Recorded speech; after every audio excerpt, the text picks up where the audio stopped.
And welcome back to AcadArena National Campus Open powered by Globe. And it is the road to IEF 2020. Kami ang magiging casters nyo para sa match 4 of today's stream for NCO League of Legends. My name is Omi at kasama ko dito si Vansu. And it's gonna be a fight between FIT, iTamaraws, and UI Assassins V2.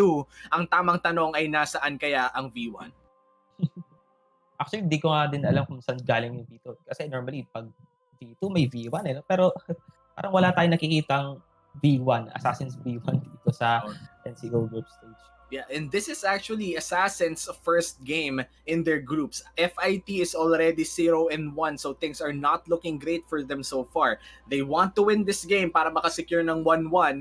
And for UI, you know, the debut game curse is always there. Kailangan talaga medyo nakaka-pressure yun yung pagkaunang laro mo on stream. But the Assassins are looking to be very prepared for this matchup, but looks like hindi pa natin talaga na-announce ang winner ng ating Globe Prepaid Virtual Hangouts from last match. So congratulations to Aldrian Ebilane Salon. I hope I didn't botch your name. It's Aldrian Ebilane Salon. Congratulations for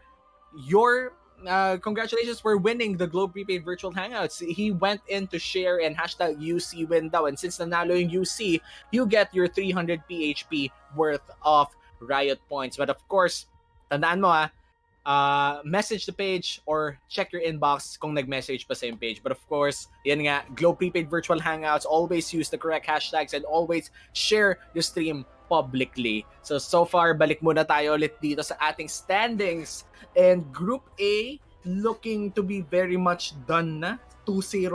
Golden Eagles, one more win and they will secure that top spot. Can you talk about anything about USA so far?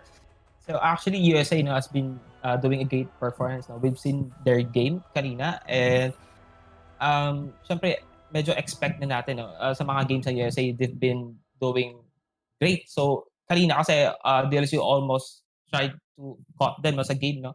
So sa middle of the game kasi medyo ano sila, what do you call that? Medyo tie, no? So with that Soul Drake kasi medyo nagkatalo yung talagang game. So with that, USA was na-utilize lang nila and capitalize lahat ng what resources they have. And so far, for getting those resources and cashing in on those wins, USA really did great in their groups. And for now, punta muna tayo sa FIT. iTamaraws 0-1. Too bad for them, they lost their first game. But of course, gustong-gustong bumawi niyan ngayon. Especially against Assassins V2 na debut game nila. The pressure might be too much for them to take.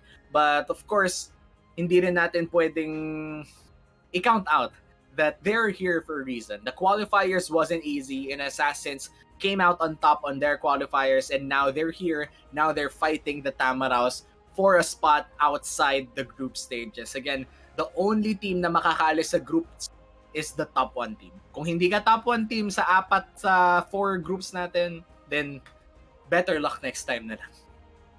So this is actually the first game that we're gonna see USA perform. Kasi we haven't seen them perform on the NCO group stage since this is their first game. Pero siguro they've seen Fit played sa mga games nila before. So maybe they have a clue on how Fit would draft their composition as well as how they're gonna play around the map. No? So maybe they used the previous games para scout yung Fit. So let's see how this game will pan out. No?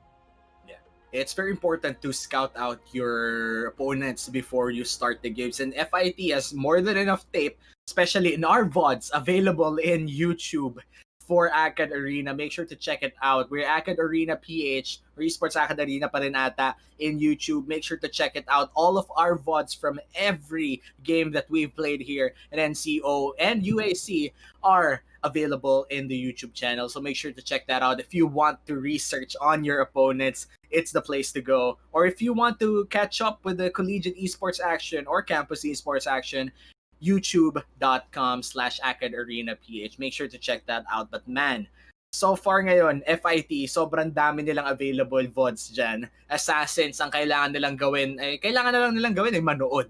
at ma-figure out na nga nila yung drafts or rotations if ganun. Siguro, I had the time to research, no? Kasi they know that it's gonna be their next opponent. So, yeah, so siyempre, naturally, a team would research. Pero tignan talaga natin. I mean, we don't really have a background on UI or how they draft against big teams like kasi considerably fit ano yan tinuturing talaga natin na sa mga big teams yan. So let's see talaga.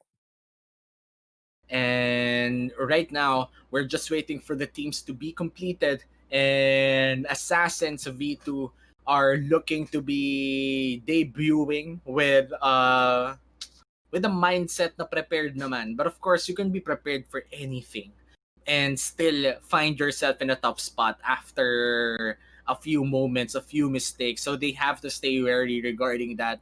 And looks like we are entering the pick and ban phase already, and an immediate Lucian ban. Every game, ban ng Lucian. And this is the ban na talagang expected na natin. Lucian kasi you can flex it to possibly 3 lanes. So you can put Lucian on the top, you can put Lucian on the mid, and you can put Lucian on the ADC as well. Kasi na Lucian has the upper hand lagi. But when it comes to range, he can potentially dash out damage na pwedeng pang-burst when it comes to bruisers na kalinya or mages din actually. Panalo illusion when it comes to trade. And for the bot line, if you don't want your matchup na kunyari na counter illusion sa mid or sa top, you can put illusion on the bot side. So the next ban will be Lee Sin. No? Siguro they knew that Yato is a very good Lee Sin pair. No? So I think this is a respect ban for them.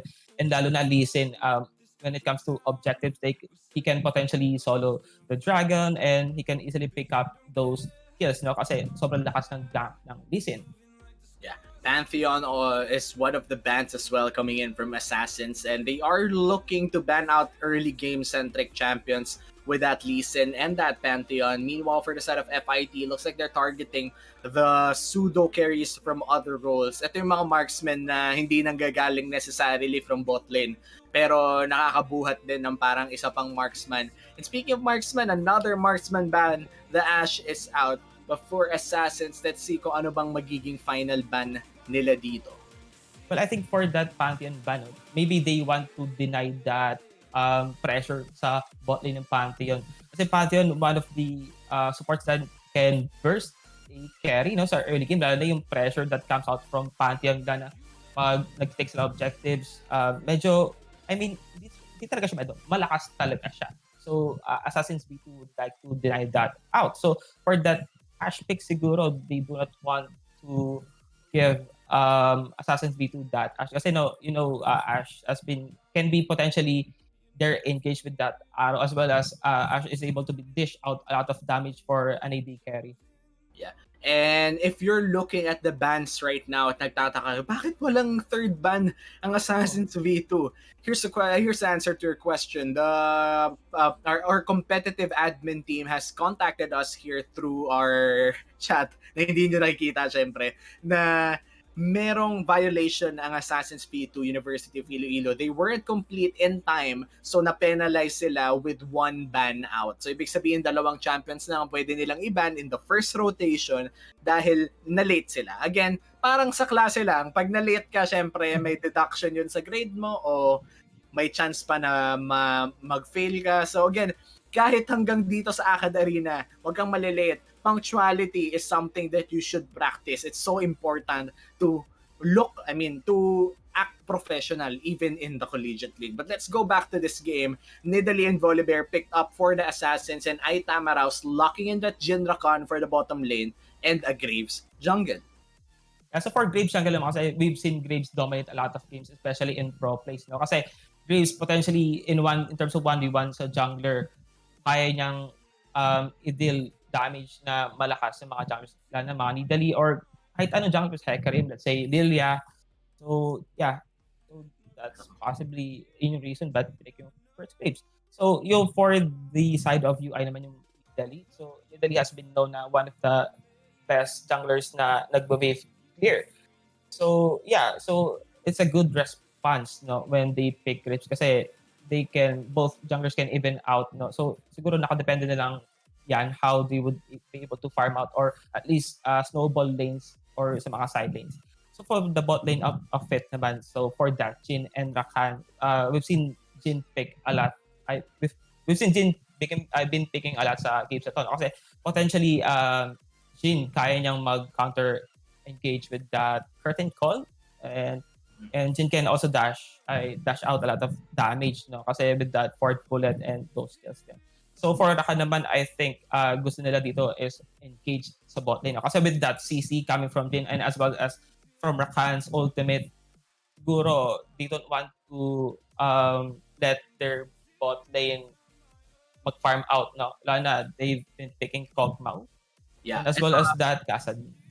Look at the composition coming in from Assassin's Creed 2. They started it out well. They have a Volibear, they have a Nidalee, they banned out the Pantheon and the Lee Sin for good reason. They wanted to pick that Kassadin in the mid lane. But let's not forget, there are also champions in the mid lane that are available that counters that Kassadin fairly good. The Yone, the Zed. There's so much other options apart from the Pantheon, and I just have to say that I'm not liking it so far for Assassin's V2. They lack CC. Yeah, I do agree with Jordan. Kasi Kassadin, third pick isn't really ideal. No? Lalo na alam natin Kassadin can be countered with a lot of champions like Yone na we've been seeing here. They pick Yone after picking Kassadin. No? Pero I think the only reason that they pick Kassadin for the third pick is because they're afraid na Kassadin's gonna be banned on the next banning phase. And siguro, I can tell na yung Kassadin is UI's mid laners siguro one of the most safest pick, no? Na siguro medyo kampante siya with Kassadin on his pick. Yeah. And mukhang nagre-rift walk din yung mic mo, Vansu. So, you think i-adjust mo lang ng konti ng mas malapit sa bibig mo? Kasi nag-choppy daw kanina pa. So, make sure to check the CD, the cooldown of that rift walk. Dahil pag nag-level 16 yan. I think that's Converge issue. Medyo RIP Converge ngayon. No. So, 1.5 seconds cooldown on the rift walk by level 16. It's gonna be a very hard place to be at for iTamaraws if umabot sa late game, especially you have that Kog'Maw as well. Pero ang tanong, aabot pa ba ng late game? You have a Kennen, you have a Graves and a Yone. Mid game pa lang sasabog na to. Siguro if Fit was able to punish UI on the early game to mid, siguro University of Iloilo won't be able to scale out, no? Kasi yeah, basically your composition is scaling. So yeah, so Fit is there to punish na lang them. So di pa rin natin alam, no? This is the first time we're gonna see UI play out game. So siguro both teams will just test the waters muna on that. And looking at the champions for both teams over here, I'd say that in terms of team fighting and skirmishes, iTamaraws really have this big composition that can go all in, all out, especially in the mid game. Meanwhile, for Assassins V2, they need quite a bit of time and quite the scenario or setup talaga. When I say scenario, yung tipo na very, let's just say very peculiar yung mga oras na malalabas nila, yung buong lakas nila. As in, the only time that I could see that this is composition, ito on itself, on paper, nagagana yung composition nila is if masikip. And even if masikip yung place na paglalabanan, Jovan with the Kennen and Rakan with the quickness will still not give you a good time. And for Assassin's V2, they have this is really a questionable draft from them. They don't have a main source of engage. You could argue na di naman kami mag-engage We could just farm it out and try to safely siege towers and protect the Kog'Maw. But if that's the goal here, using the Nidalee as a pseudo support plus the Lulu to buff up the Kog'Maw, then I feel like Kassadin should have been a different champion in the mid lane. Yeah, I think University of Iloilo will be having a really hard time to scale here, no? Even though sabihin na natin Kassadin is a scaling champion, even though makapascale siya ng level 16, I don't think na tatagal lang gano'n yung gate nila. Lalo na yung composition ng Fit is very good, no? They have the Kennen, They have the Yone on their mid. I don't think they'll give UI a chance to scale. No? Kasi it only takes one Cannon's ultimate lang para to burst out University Iloilo's composition. No? Kasi they're very squishy. They only have Nidalee on their jungler, Cassidy on mid. So yeah, let's just see how will this pan out. And for our chat rally, of course, di namin yan nakalimutan. You could always join our hashtag Globe Prepaid Virtual Hangouts promo and get yourself a chance to win 300 PHP worth of RP. Make sure to share the stream publicly with the hashtag Globe Prepaid Virtual Hangouts. Again, that's hashtag Globe Prepaid Virtual Hangouts and your corresponding team hashtag. So for this game, it's going to be hashtag FIT win or hashtag UI win. If you guess the team right, guess the winning team right rather, you could get the chance to get drawn as our winner and win 300 PHP worth of RP. Again, may mga nanalo na from our first matches and you could be one of them if you join right now. Again, share the stream publicly and don't forget to use the correct hashtags. Going back to the standings though, do you have any thoughts about what's displayed in the screen right now, Vansu? So for Group C talaga, no, sinasabi talaga yung group of death kasi Tele Tigers has been doing really well for the past few games. Tapos kung alam mo din yung accomplishment ng Tele Tigers, then would be scared, no, if they're on your group, no?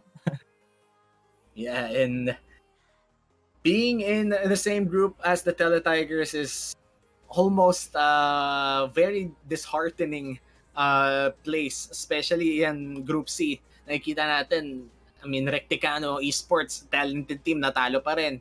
Haribon's Esports, still uprising. Tingnan natin if may magkakaroon ng upset. But there's literally a lot of ways to win in NCO. And surely, being grouped with the Tele Tigers is not one of those ways to win NCO. You do not want to be grouped with the defending champions who has not lost a single player from their championship winning roster. But for Group B, a similar face, Gearhawks MVP. Gearhawks MVP is a game that is a team that played from other collegiate leagues from the past na hindi na natin babanggitin. But of course, they have the experience, MVP. Meron pa silang edgy na pangalan, Monstrum Vel Prodigium. Ang ibig sabihin nun ay mga beasts of nature ba yun? Wait lang i-google ko. Literal, i-google ko ngayon. Ano bang ibig sabihin ng Monstrum Vel Prodigium? Ayun. Monstrum Vel Prodigium means, meaning. Nakalimutan ko i-key in. Meaning. Ano ibig sabihin na to? Monstrum Vel Prodigium meaning is, no ba yan? Ba't ba kasi naglalatin pa? Pero sige. Monstrum Vel Prodigium is, alam mo, sige, wag na natin pag-usapan yun. It means beasts of something. And they are the team that played for TUP before and they got adopted by the Alliance org of TUP, which is the Gearhawks. So I'm really happy to see MVP back in League of Legends. But let's go back to our matchup right now. Assassins V2 from University of Iloilo, one of the few teams from Visayas that we have, against FEU iTamaraws, a representative from Luzon. This is gonna be another battle between Luzon and Visayas. And Visayas, it really feels like they have their own meta. Sila yung mga fumo first pick ng Kha'Zix eh. Actually, sa mga Visayas, if napansin mo, a lot of their junglers is actually carry junglers, no? Kung napapansin mo, they're picking Kha'Zix, they're able to pick Graves and Nidalee, pero nakita mo na they're really able to carry those skips. That just shows na yung mga Visayas talaga, mahilig sila carry junglers. Carry junglers are, I mean, pwede natin banggitin to. Dodoy from Visayas, one of the best carry junglers na pick up ng Liab. And goes to show that talent is still super present in Visayas. Yeah, so actually, I've known a lot of junglers from Visayas that I met on solo queues. And a lot of them talaga. I mean, I think 100% of them are actually picking junglers na carry. And they're all on challengers. So yeah, that just shows na marami talagang contenders sa Iloilo. Yeah, and Kanji as well from Visayas. Sobrang daming mga pro. Actually, 2/3 of Liab right now are basically from Visayas. And if you think about it, if Kanji top lane, Visayas, Dodoy jungle Visayas, then Mocha and Rex Korea, and then our AD carry from Luzon, Don.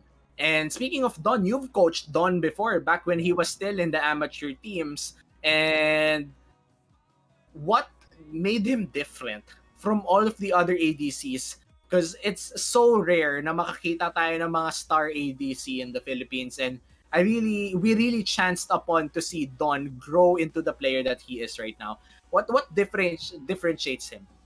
I think for Don kasi yung pinaka-main factor kung what separates him from the other ADCs is yung game knowledge niya.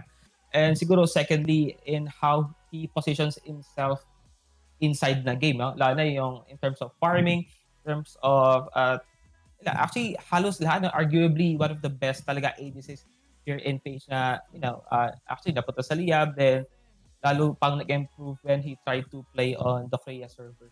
Yeah, and speaking of Korean server, ay nabalitaan ko, malapit na sana siya mag-challenger. No? He's already Grandmaster, already fighting against the best of the best in Korea. Nakakasalubong na yung mga idol nyo na napapanood nyo sa LCK, nakakasalubong na ni Don sa solo queue. And that's a big thing, especially for Philippine esports. But looks like we are loaded inside the Rift. FIT iTamaraws will be playing on the blue side, and on the red side, it's gonna be University of Iloilo Assassins V2 ang nasa red side. Yeah. So I think siguro kung ako nasa fit and you have Yone on your mid lane and as well as Graves on your jungler side, I wouldn't give Kassadin a chance to skill. No? Kasi it's just basically a Kassadin on mid lane and hindi mo naman ma-outread yung Yone with that champion. Do you think so?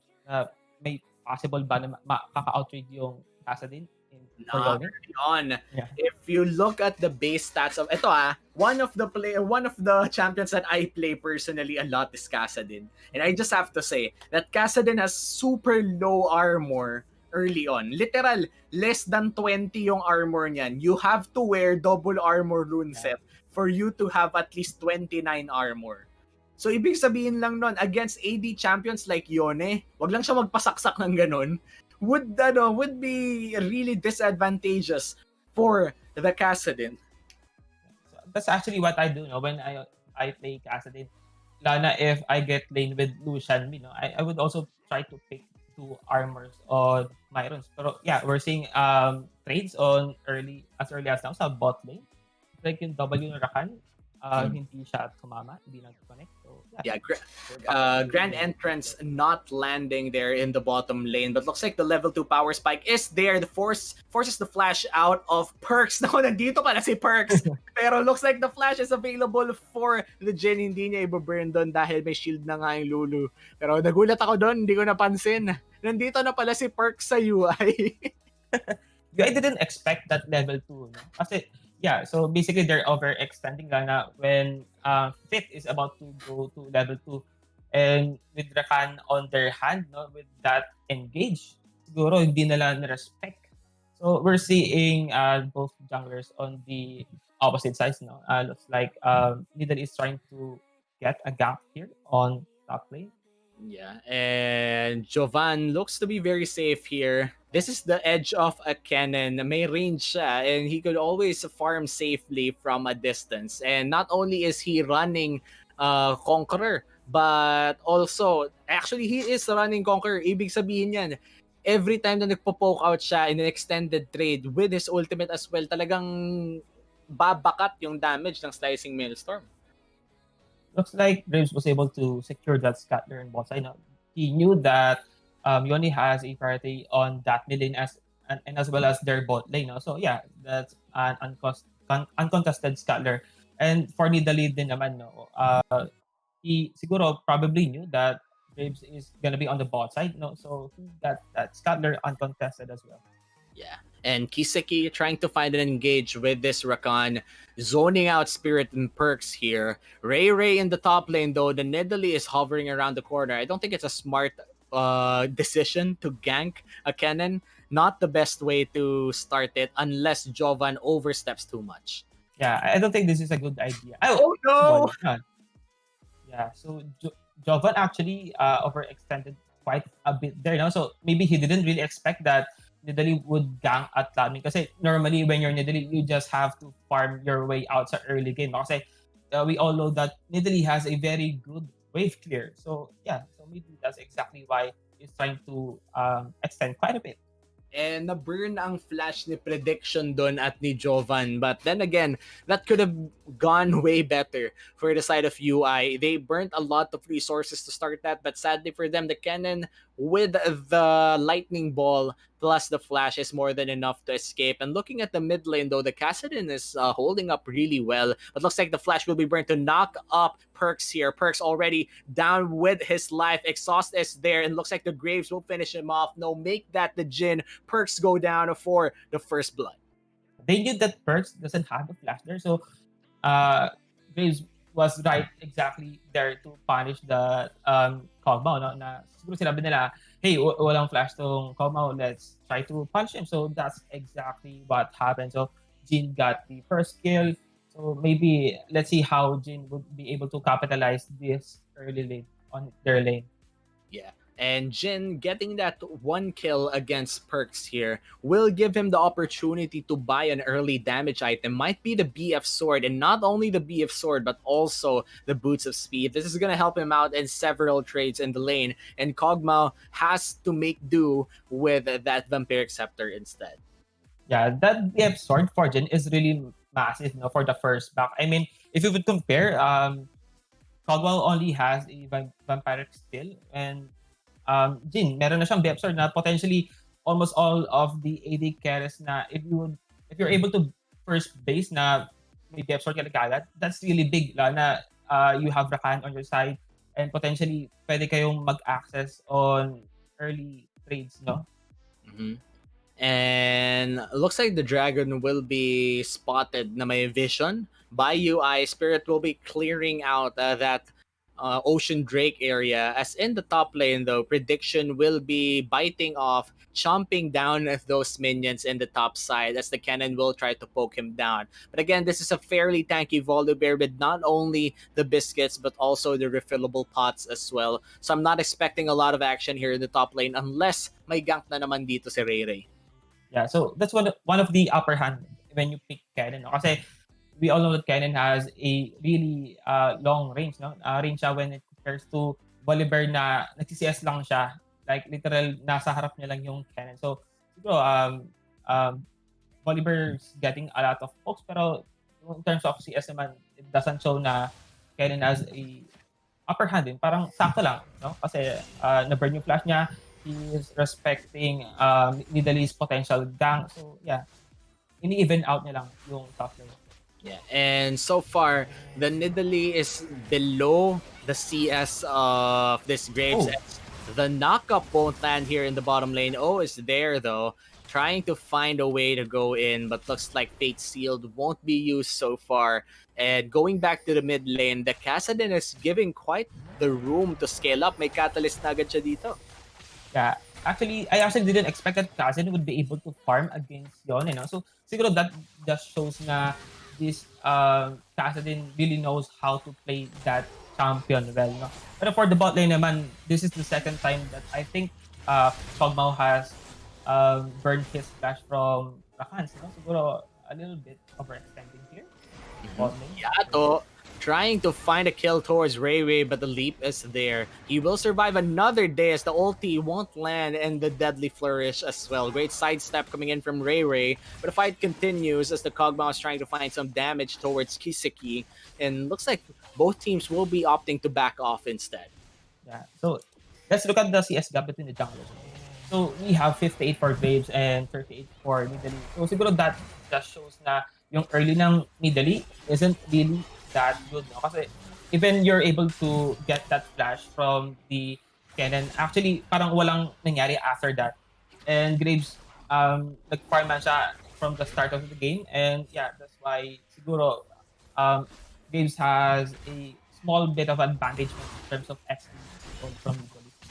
Yeah, and looks like O will be the next target for the Nidalee here. No camps left in the top side except for the Krugs. Hello, joke lang, may Raptor pa pala, but Fate Oh, is sealed here in the mid lane, but he will be going back to his original body, almost landing a kill on Lete, but Ray Ray is there for the heal.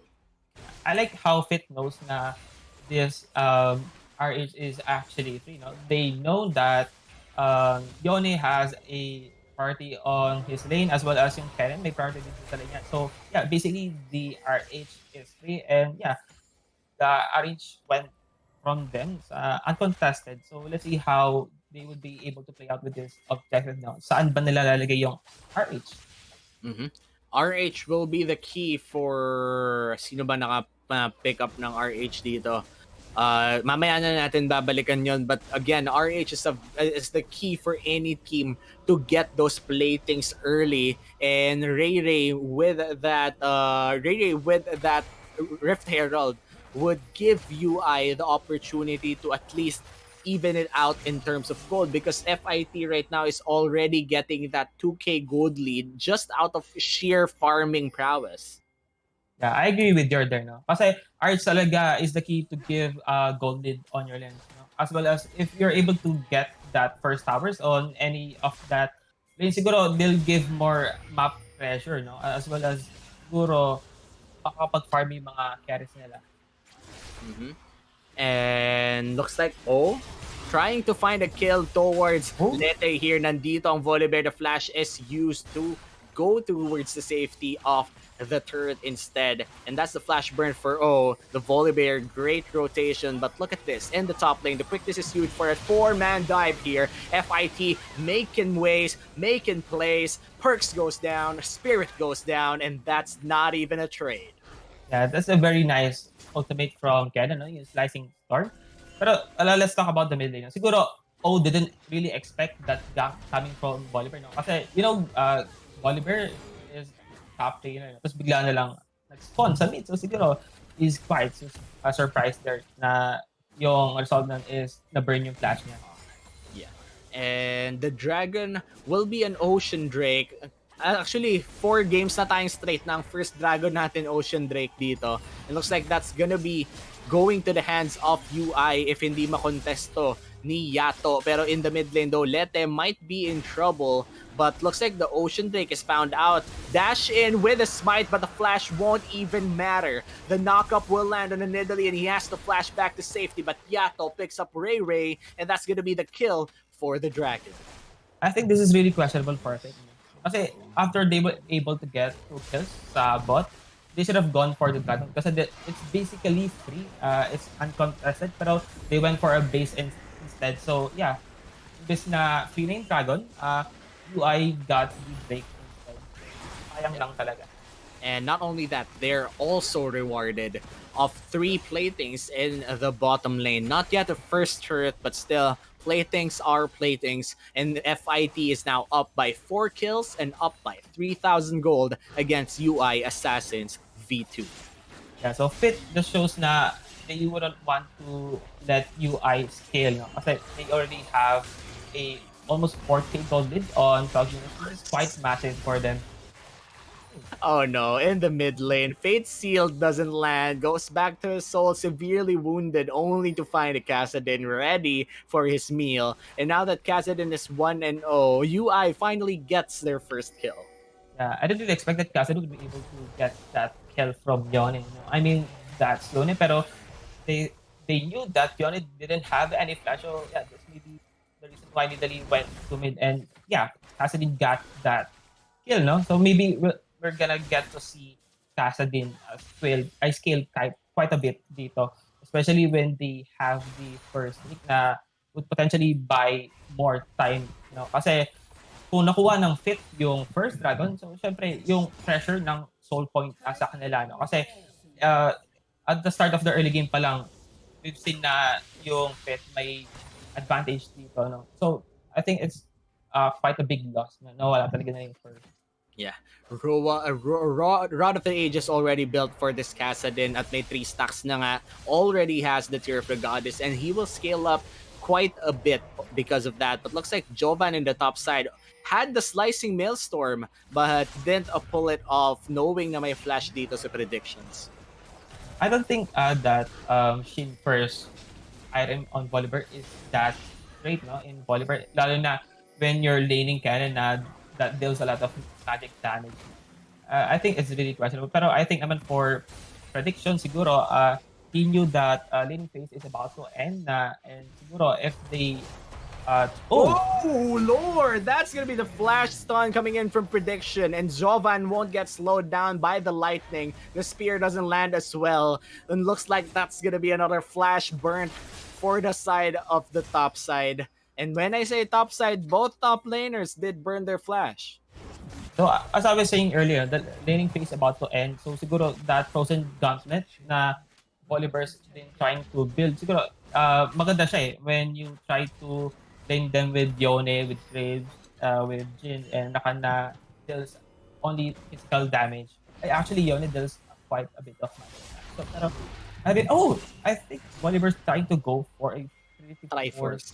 He's going for the classic Volibear build, apart from the newer one that runs I think Grasp of the Undying, maxing W, and then getting that Iceborne Gauntlet for the slow. I honestly prefer that build now compared to the Conqueror one because it takes less time to continue, but the fate is sealed and looks like the Nidalee goes down. It's the soul goes back. Ray down for the count as 5-1 na ang kill score natin. Nandito na rin ang Rift Herald, nakuha pa nga ang Scuttler, and looks like the objectives are coming in for FIT. Yeah, so this is gonna be another RH na uncontested. So maybe Nidalee a bit overextended there. Siguro he doesn't know that actually would yung Rakan would gone to top side. No? So nagulat na lang siya nung nakita niya na yung Rakan. So I was saying earlier, I didn't really expect that Volibear would build Triforce, lalo na they don't really have a tank, no? Kasi Volibear Triforce would be really squishy, lalo na you're building Triforce, Fit deals a lot of damage with their composition. I mean, that's Cannon, that's Johnny, that's Graves. So I don't think this is quite advisable for them. Mm-hmm.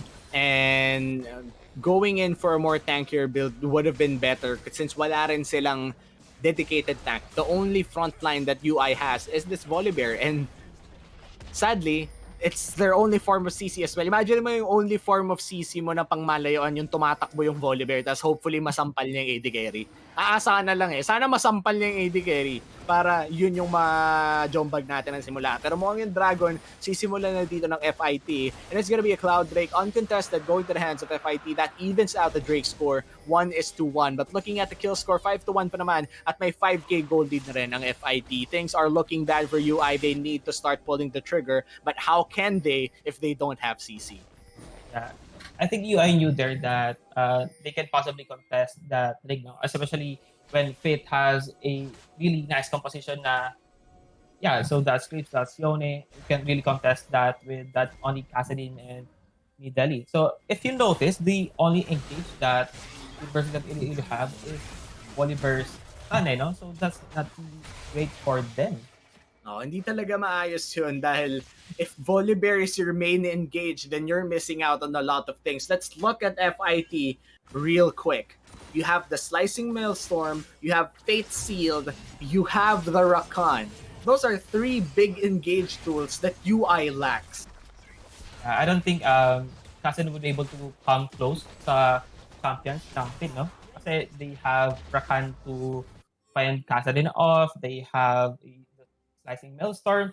So basically, all champions na nasa fit can fend off Kassadin. I don't think Kassadin would be able to pick up future kills sa fit here. No? That's really, really hard. No.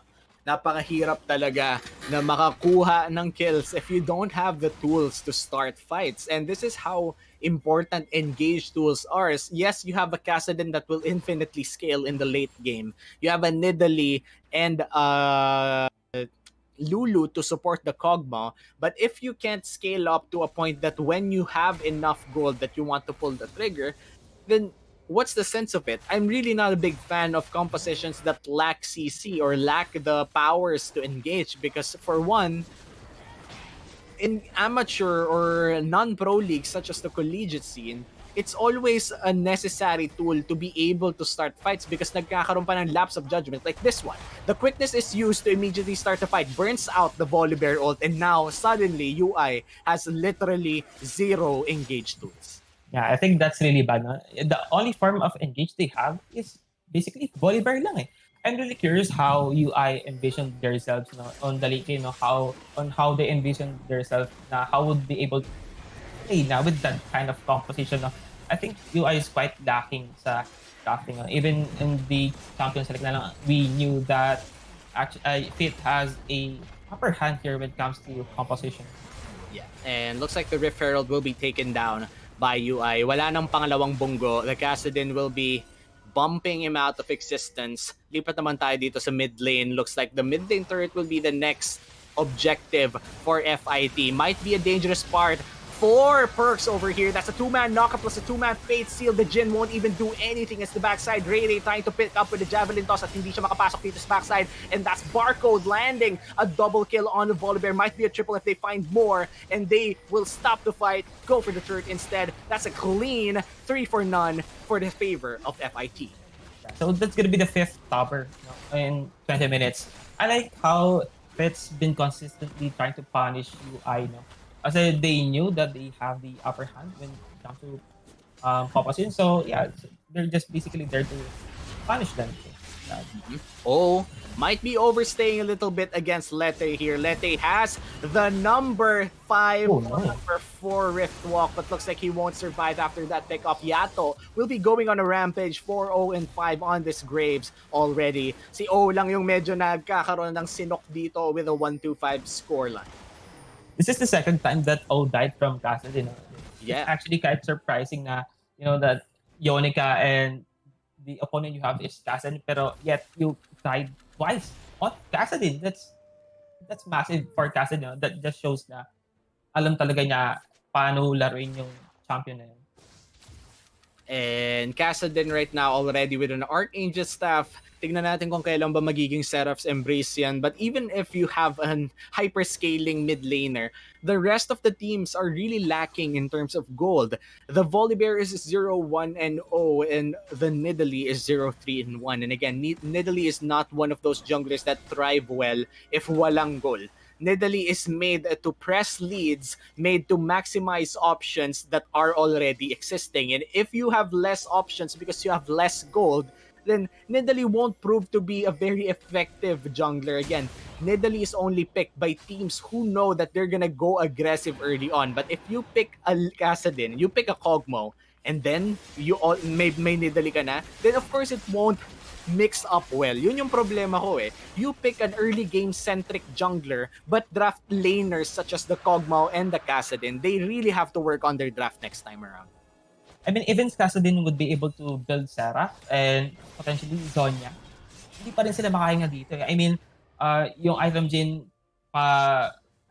there's only may rapid fire na siya, may Infinity Edge na, and pa-only na yung 3rd item, as well as Graves na full lethality yung build. I don't think University of Iloilo here would be able to win those next fights. No? Kasi we're 22 minutes here and 7k na yung gold lead. Malaki pa rin yung gold lead and I don't think UI would be able to close this gap. No? Kung they've been performing really bad for the past. Lete might find a kill over here. That's a cannon that can't do anything at all. Lete going big for UI, but the Fate Seal won't land on anyone. Soul Unbound will save his life from that 3v1 as the turret goes down. UI finds something for them finally. But let's move on towards the top lane. That's the turret as well going down for the side of UI. And for FIT, they just traded objectives so far. Yeah, I think this is the ray of hope that UI's been trying to get, no? Siguro nakadepend na sila sa Kassadin for now, pero I don't think that would be really effective if those carries would be able to build, let's say, MR items like Hex Drinker. We're seeing now Graves na dance na yung next build. And yeah, so medyo mahirap din talaga. And siguro now that Kennen's been building Spellbinder na, so imagine Kennen with 100 stacks and with potential flash na yung mga flanks niya on the late game. Nakakatakot eh. Yeah. a lot of the damage coming in from FIT as well, especially are mixed around. You have Yone, Graves, and Barcode for AD damage, pero hindi rin sila nagkukulang sa AP. But looks like Perks, a flashless Perks, will be in trouble here as the Quickness tries to chase him around. The exhaust is burned out as a 4v1 ensues. Jovan will be getting kill on Perks, as looks like this might be an opportunity for Baron. I think this will be a battle, no? Kasi Kog'Maw was a bit overextended there. They don't really play with their vision, no? They don't really have a vision on the Baron side yet. Kog'Maw still fighting farm his way out sa top lane. And looks like FIT will cancel it out as a teleport is burned for the Kassadin. This might be a good playground for Lete here to let out some steam, find a kill.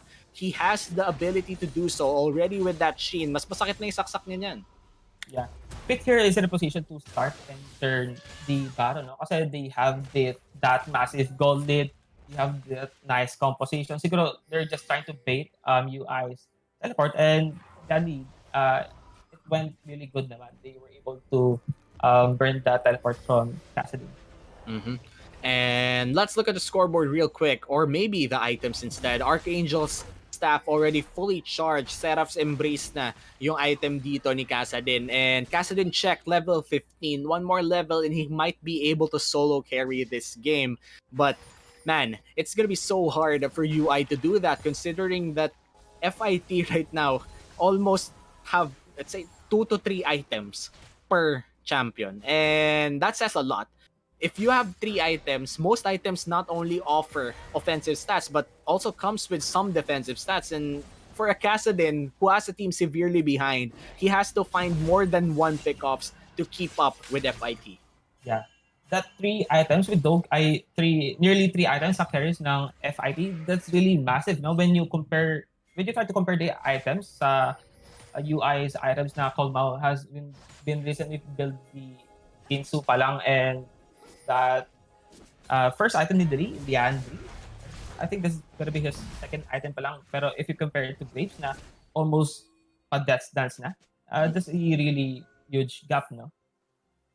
And the Nidalee completing Leandri's Torment, that traps. Mas masakit na yan ngayon. And of course, the raw AP, raw AP is always the best friend of Nidalee. Pag tumama yung Javelin Toss, napakasakit talaga niyan, especially on higher ranges. And even if 0-3 dito si Ray Ray, we can't discount the fact that one good Javelin Toss to the right person could definitely secure them a team fight win.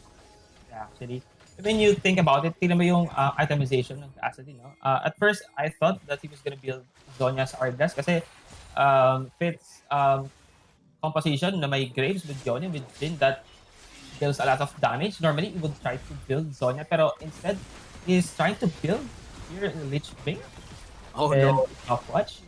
UI did not expect this. A sudden 5-man push in the mid lane, but Ray Ray into the backside. The Volibear jumps in, stuns in the Graves, and still Ray Ray not entering this fight, finding the correct opportunity, but the slicing Maelstrom slices up the entirety of UI. A double kill for the Graves, and looks like Fate Sealed will miss once again, but will it matter as the curtain is called? Lands one on Lulu. Will the final bullet land? Will get dodged as Perks will be the last hope for UI. He falls down for Jovan, and Ray Ray will be buying time, and time will not be on his side. Lulu is the only remaining member alive for UI. 15-5 is the kill score, and the game is on balance for FIT.